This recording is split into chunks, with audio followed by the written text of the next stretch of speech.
गौतम अडानी देश के दो राज्यों में अपनी कारोबारी जड़ों को मजबूत करने में लगे हैं। एक तेलंगाना और दूसरा महाराष्ट्र। एक में कांग्रेस की सरकार है तो दूसरे में शिवसेना की। भले ही कांग्रेस गौतम अडानी के नाम पर पीएम मोदी पर निशाना साधती हो, लेकिन उन्हीं के पार्टी के मंत्री तेलंगाना के मुख्यमंत्री रेवंत रेड्डी गौतम अडानी को गले लगा रहे हैं। 3 जनवरी को ही रेवंत रेड्डी ने एक बड़े इन्वेस्टमेंट को लेकर गौतम अडानी के बेटे करण अडानी से मुलाकात की थी। और अब देखिए 17 जनवरी को, यानी मात्र 2 हफ्ते के अंदर इस बड़े इन्वेस्टमेंट को लेकर फाइनल मोहर भी लग गई है। चलिए समझने की कोशिश करते हैं कि कितना बड़ा निवेश गौतम अडानी करने वाले हैं और इस इन्वेस्टमेंट को लेकर अडानी ग्रुप का क्या प्लान है। हर साल यूरोप की ठंडी वादियों में वर्ल्ड इकोनॉमिक फोरम का आयोजन किया जाता है। इस मौके पर दुनिया भर की कई नामचीन हस्तियां यूरोप के दावोस में मौजूद रहती हैं। इसी मौके पर इस बार तेलंगाना के मुख्यमंत्री रेवंत रेड्डी, महाराष्ट्र के मुख्यमंत्री एकनाथ शिंदे और गौतम अडानी एंड टीम मौजूद रही, जिसका नतीजा ये निकला कि अडानी ग्रुप तेलंगाना में 12,400 करोड़ का निवेश करने जा रहे हैं। इसी दौरान उन्होंने 4 मेमोरेंडम ऑफ अंडरस्टैंडिंग यानी MOUs साइन किए। वहीं दूसरी ओर महाराष्ट्र में अडानी ग्रुप 50,000 करोड़ रुपए निवेश करने जा रहा है। चलिए बताते हैं दोनों राज्यों में कहां, क्या और कितना निवेश करने वाले हैं गौतम अडानी।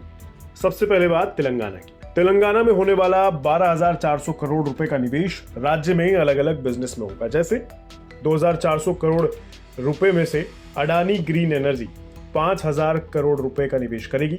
इसमें राज्य में 1350 मेगावाट कैपेसिटी के 2 पंप स्टोरेज प्रोजेक्ट्स लगाए जाएंगे। दूसरा, अडानी कॉनेक्स चंदन वैली में 100 मेगावाट कैपेसिटी का डेटा सेंटर कैंपस बनाने के लिए 5,000 करोड़ रुपए इन्वेस्ट करेगी। तीसरा, Adani aerospace and defence park में काउंटर ड्रोन सिस्टम और missile development and manufacturing centre बनाने के लिए Adani aerospace and defence 1,000 crore का इन्वेस्टमेंट करेगी।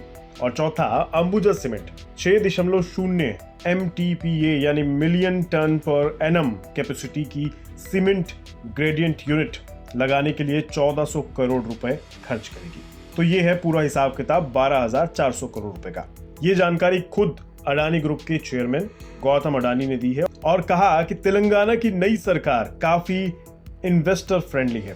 सरकार के पास कई प्लान्ड पॉलिसीज हैं जो इन्वेस्टर्स को अट्रैक्ट कर रही हैं। अडानी ग्रुप अवेलेबल साधनों से तेलंगाना में ग्रोथ करता रहेगा।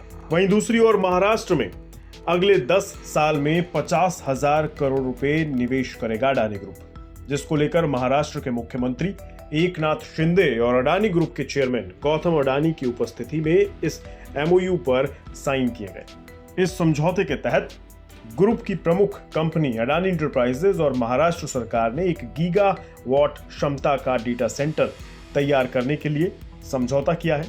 इस डेटा सेंटर को मुंबई या नवी मुंबई और पुणे जैसी प्रमुख जगहों पर बनाया जाएगा।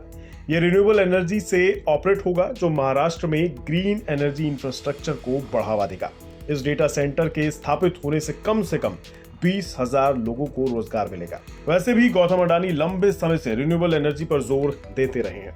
गौतम अडानी ग्रीन हाइड्रोजन को रिन्यूएबल एनर्जी का भविष्य मानते हैं, इसलिए 2023 में अडानी इलेक्ट्रिसिटी ने मुंबई के कंज्यूमर्स को 38% तक बिजली की सप्लाई रिन्यूएबल सोर्सेज के जरिए ही की है और कंपनी इसे आने वाले सालों में यानी तकरीबन 2027 तक बढ़ाकर 60% तक ले जाना चाहती है। कुल मिलाकर गौतम अडानी कारोबारी क्षेत्र में ताबड़तोड़ फैसले ले रहे हैं, जिसका असर बाजार पर भी देखने को मिलेगा। भले ही 17 जनवरी के कारोबारी सत्र में बाजार का हाल बेहाल रहा, जिसके चलते अडानी इंटरप्राइजेज में भी 2.57% की गिरावट देखने को मिली। अब देखना होगा कि इस खबर का असर अडानी ग्रुप के स्टॉक्स पर कैसा रहता है।